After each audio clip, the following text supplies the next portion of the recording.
আসসালামু আলাইকুম এভরিওয়ান। আজকে আপনাদের সাথে লাল শাকের খুবই একটি মজাদার রেসিপি শেয়ার করব, যেটি হচ্ছে লাল শাকের নিরামিষ রেসিপি।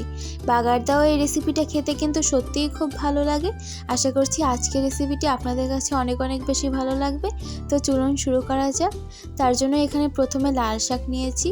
লাল শাকের নিচের যে বোটার অংশগুলো থাকে সেগুলো কেটে বাদ দিয়ে দিয়েছি, আর উপরের যে নরমগুলো রয়েছে সেগুলো নিয়েছি। এগুলো কিন্তু প্রথমে একবার ধুয়ে নিতে হবে, আর এগুলোর সাথে যে ময়লাগুলো থাকে সেগুলো প্রথমে পরিষ্কার করে নিতে হবে। তারপর এগুলোকে ছুরি দিয়ে ছোট ছোট করে কেটে নিয়েছি। সবগুলো এরকম ছোট করে হয়েছে। এরপরে কিন্তু এগুলো আবারও ধুয়ে নিতে হবে। তার জন্য পানিতে এগুলো দিয়ে ভালো করে কচলিয়ে ধুয়ে নিচ্ছি। এমনভাবে ধুবেন যাতে এর ময়লাটা যেন বেরিয়ে যায়।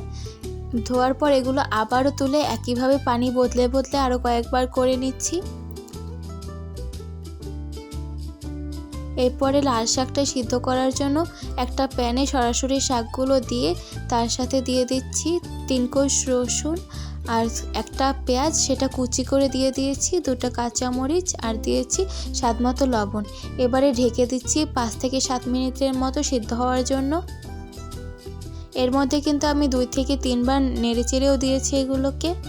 7 মিনিট পর এখানে তুলে দেখে নিচ্ছি এগুলো কিন্তু সিদ্ধ হয়ে গিয়েছে।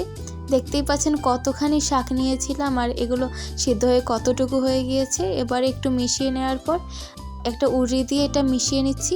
আমরা আঞ্চলিক ভাষায় তো এটাকে উড়ি বলি, আপনারা কী নামে চেনেন অবশ্যই কমেন্ট করে জানাবেন। অথবা কোনো শক্ত বস্তু যেগুলো দিয়ে এটা থেতলে নেওয়া যাবে সেটা দিয়ে একটু ভালো করে থেতলে নেবেন।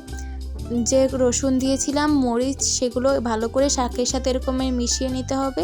মিশিয়ে নেওয়া হয়ে গিয়েছে। এবারে একটা কড়াইয়ে দিয়ে দিচ্ছি 7টার মতো শুকনা মরিচগুলোকে একটু টেলে নিব। আপনারা চাইলে তেলেও টেলে নিতে পারেন।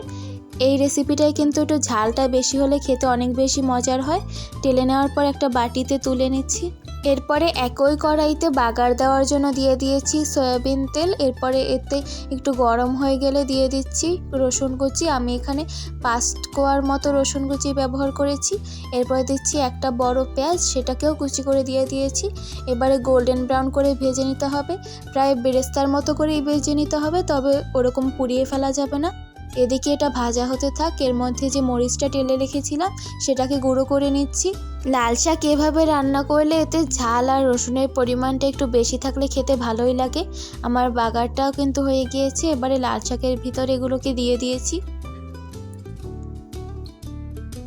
তার সাথে দিয়েছি যে মরিচটা গুঁড়ো করে রেখেছিলাম সেটা। এবার একটু মিশিয়ে নেব। ভালো করে মিশিয়ে নিতে হবে, না হলে কিন্তু এটা খেতে তেমন একটা ভালো লাগবে না। মিশিয়ে নেওয়ার পর উড়ি দিয়ে আবারও একটু থেতলে নিতে হবে যাতে বাগারটা এর সাথে ভালো করে মিশে যায়। থেতলে নেওয়া হয়ে গিয়েছে। আমাদের এই লাল শাকের নিরামিষ রেসিপিটা কিন্তু একদম তৈরি। দেখতেই পাচ্ছেন কতটা লোভনীয় লাগছে। দুপুরে এমন একটা রেসিপি থাকলে কিন্তু অন্য কিছুই লাগবে না। বাচ্চা থেকে বড় সবাই এই রেসিপিটা খুবই পছন্দ করবে। আপনারাও চাইলে বাড়িতে ট্রাই করতে পারেন। আর এর আগে আপনারা এটি কে খেয়েছেন অবশ্যই কমেন্টে জানাবেন। রেসিপিটা ভালো লাগলে লাইক করে চ্যানেলটা সাবস্ক্রাইব করবেন। আর ফেসবুক বা টিকটক থেকে দেখে থাকলে অবশ্যই ফলো দিয়ে রাখবেন। দেখা হবে পরের রেসিপিতে। আল্লাহ হাফেজ।